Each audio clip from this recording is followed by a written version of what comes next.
FTP நேயர்களுக்கு வணக்கம். தமிழகத்துல அதிமுக பாஜக மிக வலிமையான கூட்டணி என்னவோ பெரிய கூட்டணி தான் தமிழகத்துல. அதுல மாநில கட்சியான அதிமுக பெரிய கட்சி, அதே மாதிரி தேசிய கட்சியான ஆளும் பாஜக ஒரு மிகப்பெரிய கட்சி. இப்படி இந்த இரண்டு கட்சிகளுமே மிகப்பெரிய ஒரு கூட்டணியை தேசிய ஜனநாயக கூட்டணியா தமிழகத்துல அங்கம் வகிச்சிருக்காங்க. என்னதான் கூட்டணி வலிமையா இருந்தாலுமே கூட பில்டிங் ஸ்ட்ராங்கு ஆனா பேஸ்மெண்ட் வீக்ன்ற மாதிரி அதிமுகல பல்வேறு விதமான குளறுபடிகள் அவங்க பிரிச்சுக்கிட்டு தனித்தனியா போகிறாங்க. அதே மாதிரி பார்த்தோம்னா பாஜகவிலும் பலரும் பலவிதமான அரசியலை தனித்தனியா பிரிஞ்சு செஞ்சிட்டு இருக்காங்க. என்ன நடக்கிறது அதிமுக பாஜக கூட்டணியில்? அண்ணாமலையின் 2.2 அரசியல் எப்படி போகிறது? இதை பற்றிய ஒரு முழுமையான காணொலியாகத்தான் இது இருக்க போகிறது.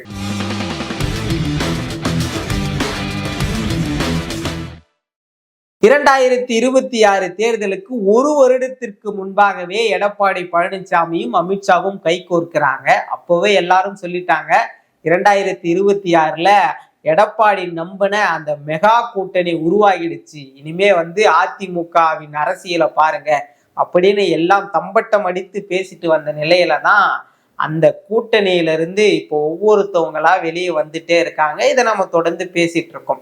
டிடிவி வெளியேற்றம், ஓபிஎஸ் வெளியேற்றம், அதிருப்தியில் அண்ணாமலை, இப்படின்னு நம்ம பல விதமா நம்ம தொடர்ந்து பேசிட்டு இருக்கக்கூடிய நிலையில அதிமுக அரசியலை கொஞ்சம் தூக்கி தள்ளி வச்சிருவோம். ஏன்னா தொடர்ந்து பாக்குறோம் அங்க சசிகலா, எடப்பாடி, செங்கோட்டைன்னு அவங்க ஒருங்கிணைப்பு பணியில நடத்திட்டு இருக்காங்க. அது அப்படி இருக்கட்டும். அப்படியே நம்ம பாஜக பக்கம் வருவோம். பாஜகவில் என்ன நடக்கிறது அப்படின்னு பார்த்தோம்னா, பாஜக நல்லா தானே போகிறது. நயினார் நாகேந்திரன் தலைவரான பிறகு ஒரு அமைதியான முறையில பாஜக செயல்பட்டு வருகிறது, அதனால நல்லா தான் போயிட்டு இருக்கு அப்படின்னு பார்த்தோம்னா இல்ல பாஜகவில் என்னதான் நயினார் நாகேந்திரன் தலைவராக ஆக்கப்பட்டாலும் கூட இன்றளவும் கூட அண்ணாமலை தான் தலைவராக தன்னுடைய வேலைகளை செஞ்சிட்டு இருக்கிறாரு அப்படின்னு நாம சொல்லும் போது இது என்ன புது விஷயம்? இது தமிழ்நாட்டுக்கே தெரிஞ்ச விஷயம் தானே. அண்ணாமலைக்கு இருக்கக்கூடிய பவர் என்ன? அண்ணாமலை எப்படிப்பட்ட தலைவர்? பாஜகவில் இருக்கக்கூடிய இளைஞர்கள்லாம் எந்த அளவுக்கு எழுச்சியோடைய அண்ணாமலை பக்கம் இருக்கிறாங்க. எத்தனை மாநில தலைவர்கள் வந்தாலும் எங்க அண்ணன் தாண்டா அண்ணாமலை, அவருக்கு கூட தாண்டா நான் நிப்பன்ற மாதிரி இத்தனை பேர் இருக்கிறாங்க அப்படின்னு அண்ணாமலையோடு அந்த இணக்கமா நெருக்கமா இருக்கக்கூடிய அந்த தம்பிகள் இருக்கிற வரைக்கும் அண்ணாமலை தான் தமிழக பாஜகவின் தலைவர் அப்படின்னு எல்லாரும் நம்பிட்டு இருக்காங்க. இன்னமும் நம்புவாங்க போல. இது ஏன் நான் சொல்றேன் அப்படின்னா, நேற்றைய தினம் ஜேபி நட்டா அவர்களை சந்திக்கிறதுக்காக நயினார் நாகேந்திரன் அவர்கள் டெல்லி போறாரு. டெல்லி போறப்போ தமிழக பாஜக கொஞ்சம் அமைதியா இருக்கணும் இல்லையா? ஆனா அங்கதான் அண்ணாமலை அவர்கள் தன்னுடைய ரீட்விஸ்ட் அண்ணாமலை 2.2 அரசியலை கையில எடுத்து நேரா போய் டிடிவி தினகரன் அவர்களை சந்திச்சுட்டு வந்திருக்கிறாரு. எதுக்கு டிடிவி தினகரன் அவர்களை அண்ணாமலை அவர்கள் சந்திக்கணும்? இவர் என்ன தமிழக பாஜகவின் தலைவரா? தமிழக பாஜக தலைவரே டெல்லிக்கு போறாரு, அங்க ஏதோ அசைன்மெண்ட் வாங்கிட்டு வர போறாரு. அதுக்கு நடுவுல அண்ணாமலை எதுக்கு போய் டிடிவியை பார்க்கணும்? அப்போ டிடிவி வெளியேறதுக்கு காரணமே அண்ணாமலை தானா? இதற்கு முன்பாக டிடிவி பல இடங்களை நயினார் நாகேந்திரனை விமர்சிச்சு பேசினதும், அதிலும் குறிப்பா அண்ணாமலை மீதான அதீத அன்பை வெளிப்படுத்தி அண்ணாமலை எங்களை ஒருங்கிணைத்து போனாரு, அண்ணாமலை மாதிரி நயினார் நாகேந்திரனுக்கு இருக்க தெரியல அப்படின்னு அண்ணாமலைன்னு ஒரு பாட்டியே டிடிவியும் ஓபிஎஸும் பாடினதை நம்ம கேட்டோம். அவங்க அந்த அளவுக்கு பெருத்த அன்போடு இருந்தாங்க. ஆனா இப்ப அது நயினார் நாகேந்திரன் கிட்ட ஈடுபடலை போல. ஆனா 2021ல பல இடங்கள்ல அதிமுக பாஜக கூட்டணி மண்ண கவர்னதுக்கு மிக முக்கியமான காரணம் டிடிவி தினகரன் என்ற ஒரு ஆளு. நம்ம இதை சாதாரணமா எடுத்துக்கலாம். என்ன டிடிவியால எப்படி அதிமுக பாஜக கூட்டணி வெல்லாம போச்சுன்னா, நம்ம இதற்கு முன்பாக எத்தனையோ கள நிலவரங்களை நம்ம எஃப்டிபி சேனல்லே பேசியிருக்கோம். அங்க தொடர்ந்து பார்க்கும்போது அமமுகவுடைய இன்ஃபுளுன்ஸால அதிமுக வெற்றி பெறாமல் போன இடங்களை பத்தி நம்ம தொடர்ந்து பார்த்தோம். அந்த இடத்துல நம்முடைய செய்தி ஆசிரியரான வம்சி அவர்கள் கூட மிக தெளிவா சொல்லி இருக்கிறாரு. எங்கெங்கெல்லாம் அமமுகவுடைய ரோல் இருக்கோ அங்கெங்கெல்லாம் அதிமுக வலுவிழந்து போனது, அங்கெல்லாம் நாம் தமிழர் வந்து ஒரு எமர்ஜிங் ஃபேக்டரா முன்னாடி வந்து அதிமுகவை 4வது இடத்திற்கு தள்ளி அந்த இடத்துல வந்து நாம் தமிழர் வந்தது. இது பத்திலாம் நம்ம பேசியிருந்தோம். சோ இதை நீங்க வந்து தொடர்ந்து நம்ம சேனல்ல பார்த்திருப்பீங்க. அப்படி பார்க்கும்போது 2021ல பல இடங்கள் நான் இதுக்கு முன்பாக சொன்ன மாதிரி மண்ணை கவனத்துக்கு காரணமா இருந்து டிடிவியை விட்டுறக்கூடாது என்பதற்காக டெல்லி தலைமை இணக்கமா இருக்கக்கூடிய அண்ணாமலையை வைத்து உங்களை நான் விட்டுறலாம் முடியாது, நீங்க திரும்ப தேசிய ஜனநாயக கூட்டணியில தான் இருக்கணும், நாங்க வந்து சரியான வழிமுறையை வந்து உங்களுக்கு போட்டு பிளான் போட்டு கொடுக்குறோன்ற அளவுக்கு அண்ணாமலை பேசுறதுக்கு தான் போயிருக்கிறாராம். சரி, ஏன் அண்ணாமலை பேசணும்? அண்ணாமலை வந்து எதுவும் மாநில தலைவர்லாம் இல்லை. எப்ப வந்து தலைவர் பதவி விட்டு நீக்கினாங்களா ஒரு பெரிய அளவுல வந்து ஆக்டிவ் பொலிட்டீஷியனா இல்ல, ஒன்லி பிரஸ் மீட் பொலிட்டீஷியனா மட்டும்தான் இருக்கிறாரு. மற்றபடி எங்க கூட்டம் நடந்தாலும் போறது இல்லை. அண்மையில நடந்த கூட்டத்துல கூட BL சந்தோஷ் அவருடைய வீட்டுக்கு போய் அழைத்துட்டு வந்ததெல்லாம் பார்த்தோம். அதற்கு பின்பாக பல கட்ட அரசியல் இருக்கலாம். அது தொடர்ந்து அரசியலை கவனிக்கக்கூடியவங்க எல்லாருக்கும் மிக தெளிவா தெரியும். இப்படியெல்லாம் வந்து தமிழக பாஜகவுல வந்து அரசல் புரசலான பல விமர்சனங்களோடையே அவங்களுடைய நிகழ்வுகள் போக, அண்ணாமலை போய் டிடிவியை சந்தித்ததற்கு மிக முக்கியமான காரணம் டெல்லி தலைமையிலிருந்து ஒரு 5 பேரை வந்து தேர்தலுக்கான குழுவா மாற்றி பிரிச்சிருக்காங்களாம். அது யாருன்னா தமிழிசை சவுந்தரராஜன், அதுக்கப்புறம் ராஜா உள்ளிட்ட ஒரு 5 பேரை உருவாக்கி இந்த 5 பேரை மண்டலங்களா பிரிச்சு 5 பேருக்கு கீழே தான் வந்து தமிழ்நாடு முழுக்க வந்து எல்லாரையும் செயல்படுத்த வேண்டும் என்பதற்கு பாஜக வந்து ஒரு திட்டம் போட்டிருக்காங்களாம். இந்த 5 பேர் இருக்கக்கூடிய குழுவுல ஒரு தலைவர் இருக்கணும் இல்லையா? அந்த தலைவராக அண்ணாமலை அவர்களை நியமிக்கப்பட்டு இன்று அண்ணாமலையின் கீழாக அந்த 5 பேரும் வந்து செயல்பட போறாங்க. இந்த திட்டத்தை தான் பாஜக வகுத்திருக்கான். அதனால கூட்டணிக்குள்ள 2024 தேர்தல்ல எப்படி அண்ணாமலை வந்து குறிப்பா டிடிவி தினகரனையும் OPS-ஐயும் அதற்கு அடுத்ததாக பாமகவையும் அழைத்து வந்தாரோ, அதே போலவே இன்றளவும் கூட அண்ணாமலை அவர்கள் வந்து பாமகவோட இணக்கமா இருக்கிறாரு, OPS-ஓட இணக்கமா இருக்கிறாரு, டிடிவி தினகரனோட இணக்கமா இருக்கிறாரு. அப்படி இணக்கமா இருக்கக்கூடிய இவர்களை எல்லாம் அழைத்து பேசுவதற்கு, ஒருங்கிணைப்பதற்கு அவருக்கு ஒரு பொறுப்பு வேணும் இல்லையா? அவருக்கு ஒரு நடைமுறையான ஒரு இது வேணும் இல்லையா? வெறும் முன்னாள் தலைவர் என்பதை வைத்து மட்டும் பேசக்கூடாது இல்லையா? அதனால தேர்தலை ஒருங்கிணைக்கக்கூடிய ஒரு தலைவராக அண்ணாமலை அவர்களுக்கு ஒரு பொறுப்பு கொடுக்கப்பட்டதால் அவர் நேற்றைய தினம் வந்து டிடிவி தினகரன் அவரை வந்து சந்திச்சு பேசியிருக்கிறாராம். இதெல்லாம் வைத்து பார்க்கும்பொழுது மீண்டும் டிடிவி ஒருவேளை வந்து அதிமுக பாஜக கூட்டணியில வருவாரா என்று கேட்டால் வர வாய்ப்பு இருக்கு அப்படின்னு தான் நம்மளால பார்க்க முடியுது. ஏன்னா OPS அவர்களுக்கு வேற ஏற்கனவே எடப்பாடி லைட்டா கிரீன் சிக்னலை காமிச்சிருக்கிறாரு. எடப்பாடி அவர்கள் வந்து டெல்லியிலிருந்து வந்த பிறகாக எல்லாரும் முகமூடி போட்டுட்டு போனாங்க, ஏன் கட்சி போச்சு மூஞ்சி தொடச்சிங்க, இதை பத்தி தான் பரவலா பேசினாங்களே தவிர என்ன பேசியிருப்பாங்க, அங்க என்ன மாதிரியான அசைன்மெண்ட் கொடுத்துருக்கும், குறிப்பா அமித்ஷா அவர்கள் வந்து என்ன எடப்பாடி கிட்டையும் அதிமுக கிட்டையும் சொன்னாங்கன்றத எடப்பாடி அவர்கள் வந்து வெளிப்படுத்தாததற்கு அந்த முகமூடியும் அந்த கட்சிப்பும் வந்து அவருக்கு ஒரு சாதகமான ஒரு சூழ்நிலையை அமைஞ்சிடுச்சுன்னே சொல்லிடலாம். ஏன்னா செய்தியாளர்களுக்கு வந்து தொடர்ந்து துருவி கேட்டிருப்பாங்க எடப்பாடி அவர்கள்ட்ட. ஆனா அன்னைக்கு வந்து வெறும் மூஞ்சையா மூடிட்டு போனீங்கன்னு கேட்டதால எடப்பாடி அவர்கள் மத்த சீக்கிரட்டை எதையுமே வெளிவிடாம போயிட்டாரு.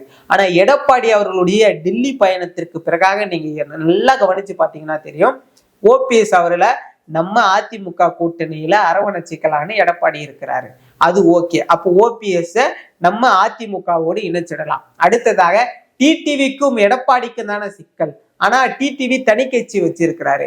அவரை வந்து அமமுகவை தேசிய ஜனநாயக கூட்டணியில மீண்டும் இணைச்சிடுவோம். அப்போ வந்து OPS அதிமுகவோடு, டிடிவி பாஜகவோடு இவங்க எல்லாம் மீண்டும் சேர்ந்தால் மீண்டும் இந்த தென்மண்டலத்துல வந்து அதிமுக தலை தூக்கி நிற்கும், கணிசமான வாக்குகளை பெற்றுவிடும் என்ற ஒரு அந்த வியூகத்தை நோக்கிதான் இவர்களுடைய அரசியலானது செயல்பட்டு கொண்டிருக்கிறது என்பதை நம்மால மிக தெளிவா பார்க்க முடியுது. இப்படி இவர்கள் செய்யக்கூடிய இந்த தேர்தல் ஒருங்கிணைப்பு அண்ணாமலையின் கீழ், அதுக்கு அடுத்ததாக OPS அதிமுக பக்கம் வருவது, அதுக்கு அடுத்ததாக டிடிவி தினகரன் அவர்கள் வந்து பாஜக பக்கம் வருவது, அதுக்கப்புறம் பாமகவை மீண்டும் ஒருங்கிணைத்து அதிமுகவோடு அரவணைப்பது, தேமுதிகவை வெளிவிடாமல் அவர்களே வந்து தன்னுடைய கூட்டணியில் அங்கம் வைப்பது, இப்படியெல்லாம் ஒருங்கிணைத்து வலிமையான அதிமுக பாஜக கூட்டணி ஒருவேளை உருவாகிவிட்டால் அங்க பெரிய பேசக்கூடிய ஒரு தலைவராக அண்ணாமலை அவர்கள் இருப்பார். அது எப்படி? எடப்பாடி அவர்கள் தானே முதலமைச்சர் வேட்பாளரா இருப்பாரு, எடப்பாடி அவர்களுக்கு தானே முதலமைச்சர் பதவி போகும் அப்படின்னு பார்த்தோம்னா, எடப்பாடி தான் முதலமைச்சர். அது அமித்ஷாவே சொல்லிட்டாரு. எடப்பாடி முதலமைச்சர் ஆக்கி முதலமைச்சருக்கு கீழே தேசிய ஜனநாயக கூட்டணி செயல்படும் என்பதை அமித்ஷா அவர்கள் தெளிவா சொல்லியிருந்தாரு. ஆனா இப்ப பாஜகவின் கடந்த கால வரலாறுகள், கடந்த கால அரசியல்கள்ல பார்க்கும்போது பாஜக எந்தெந்த மாநிலங்கள்லாம் தேர்தல் வியூகங்களை வகுத்து தேர்தல்ல முழுமையா தலையிட்டு இருக்காங்களோ அங்கெல்லாம் இரண்டு துணை முதலமைச்சர்கள் யாரு அந்த மாநில கட்சிகள்ல ரொம்ப வலிமையா இருக்காங்களோ அவங்க முதலமைச்சர். ஆனா பாஜகவிலிருந்து ஒரு துணை முதலமைச்சர். அப்ப இரண்டாவதா ஒரு துணை முதலமைச்சர் யார் இருப்பாங்கன்னா அது அதிமுகவிலிருந்தே நீங்க நிர்வகிச்சுக்கலாம். உங்களுடைய கட்சியையும் உங்களுடைய ஆட்சியையும் நிர்வகிக்க ஒரு முதலமைச்சர், ஒரு துணை முதலமைச்சர். ஆனால் எங்களுடைய கட்சியை வலுப்படுத்துவதற்காக இன்னொரு துணை முதலமைச்சர். இப்படி பாஜக எங்கெங்கெல்லாம் துணை முதலமைச்சர் வச்சிருக்காங்கன்னா நம்ம பக்கத்துல பார்த்தா ஆந்திராவில நீங்க நல்லா பார்த்திருப்பீங்க, 2 துணை முதலமைச்சர். அதற்கு அடுத்ததாக மகாராஷ்டிராவில 2 துணை முதலமைச்சர். அதற்கு அடுத்ததாக உத்தரப்பிரதேசம், மத்திய பிரதேசம், ராஜஸ்தான், ஒடிஷா, சத்தீஸ்கர், அருணாச்சல பிரதேசம், மேகாலயா, இப்படி பாஜக எங்கெங்கெல்லாம் மாநில கட்சிகளோடு இணைந்து தங்களுடைய சட்டசபை தேர்தலை சந்திக்கிறார்களோ அங்கு ஒருவேளை அந்த மாநில கட்சியானது வெற்றி பெற்று விட்டால் அங்க பாஜகவின் ஒரு துணை முதலமைச்சர் தேர்ந்தெடுக்கப்படுகிறார். பாஜகவின் துணை முதலமைச்சர் தேர்ந்தெடுக்கப்பட்டால் என்ன லாபம்? சரி, யாரு துணை முதலமைச்சரா ஒருவேளை தேர்ந்தெடுக்கப்படலாம்னா, இன்னைக்கு வரைக்கும் டெல்லி தலைமையானது அண்ணாமலை அவர்களை கண்டுக்கல, அண்ணாமலைக்கு எந்த பொறுப்பும் கொடுக்கல. இதற்கு முன்பாக இருந்த பாஜக தலைவர்கள் அனைவரையும் கட்சியிலிருந்து மாற்றும் போது, நீக்கும் போது அவர்களுக்கான தலைமை பதவியை கொடுத்துதான் அவர்களை நீக்கினார்கள், மாற்றினார்கள் என்றெல்லாம் சொன்னார்கள். அவர்களுக்கு கொடுக்கப்பட்ட அங்கீகாரங்கள் அனைத்தும் ஆளுநர், அதற்கு அடுத்ததாக ராஜ்யசபா எம்பி, இதனை போன்ற பொறுப்புகள் தான் கொடுக்கப்பட்டது. ஆனா அண்ணாமலையை மட்டும் அப்படியே ஹிடன் பொலிட்டீஷியனா வச்சிருப்பதற்கு மிக முக்கியமான காரணம், தமிழகத்தில் அதிமுக பாஜக கூட்டணி ஒருவேளை அமைந்தால், அது அமையாதா என்பதெல்லாம் மக்கள் கையில இருக்கு. மக்கள் ஓட்டு போடக்கூடியவங்க கையில இருக்கு. வியூகம் பாஜக வகுக்கூடிய வியூகம் என்னன்னா, ஒருவேளை அதிமுக பாஜக கூட்டணி அமைந்தால் முதலமைச்சர் எடப்பாடி பழனிசாமி, இதுல எந்த சந்தேகமும் இல்லை. துணை முதலமைச்சர் அதிமுகவில் இருந்து ஒருவர். ஆனால் அந்த அதிமுகவிலிருந்து ஒருவரை அவர்களே நியமிப்பார்களா என்பது கேட்டால் நிச்சயமா கிடையாது. அது பாஜகவோடு இணக்கமா இருக்கக்கூடிய ஒருவராகத்தான் இருப்பார். சரி, பாஜகவோடு இணக்கமான இருக்காங்களே, அவங்களே அவருக்கு உதவி செய்வாங்களேன்னு கேட்டா, ஏன் இணக்கமா இருக்கிற ஒருத்தவங்க வச்சுக்கணும், நம்ம ஆளே ஒருத்தவங்க வச்சுக்கலாம்னு பாஜகவின் இன்னொரு துணை முதலமைச்சராக நிச்சயமாக அண்ணாமலை அவர்கள் தேர்ந்தெடுக்கப்படுவார். அதிமுக பாஜக கூட்டணி வெற்றி பெற்றால் இது சாத்தியம். ஆனா வெற்றி பெறுமா வெற்றி பெறாதா என்பதெல்லாம் நம்ம மக்கள் கையிலையும் பார்த்துட்டு இருக்கக்கூடிய உங்க கையிலையும் விட்டுருவோம். ஒருவேளை வெற்றி பெற்றால் இதுதான் நிதர்சனமான ஒரு அரசியலாக இருக்க போகிறது. இது நிச்சயமா 2026 தேர்தலில் வெற்றி பெற்றால் நடந்தே தீரும். ஒருவேளை அண்ணாமலை அவர்கள் துணை முதலமைச்சர் அவர்களா ஆக்குனா இதனால பாஜகவிற்கு என்ன வாய்ப்பு கிடைக்க போகுதுன்னா, 5 ஆண்டுகளுக்கு பாஜக அதிமுக கூட்டணி வலிமையா இருக்கும். இது உண்மைதானே? ஏன்னா 2021 தேர்தல்ல அதிமுக பாஜக கூட்டணி உறுதியாகுது. 2024 அந்த 3 வருடத்துக்குள்ள அவங்களுக்குள்ள வந்த சலசலப்புனால அந்த கூட்டணியை முறிச்சுக்கிறாங்க. ஆனா அதே துணை முதலமைச்சர் இருந்தா அந்த கூட்டணி 5 ஆண்டுகளுக்கு ஸ்ட்ரக்சரோட இருக்கும். அதனால துணை முதலமைச்சர் அண்ணாமலைக்கு கொடுப்பது ஒரு வாய்ப்பாக இருந்தாலும் கூட 2029 தேர்தல்ல தமிழகத்துல கணிசமான இடங்களை பாஜக கைப்பற்ற வேண்டும். கிட்டத்தட்ட 40 எம்பிக்கள் வைத்திருக்கக்கூடிய இந்த எம்பிக்களை கணிசமா கைப்பற்றனா பெரும்பான்மையான ஆட்சியை பாஜக மீண்டும் அமைக்கும்.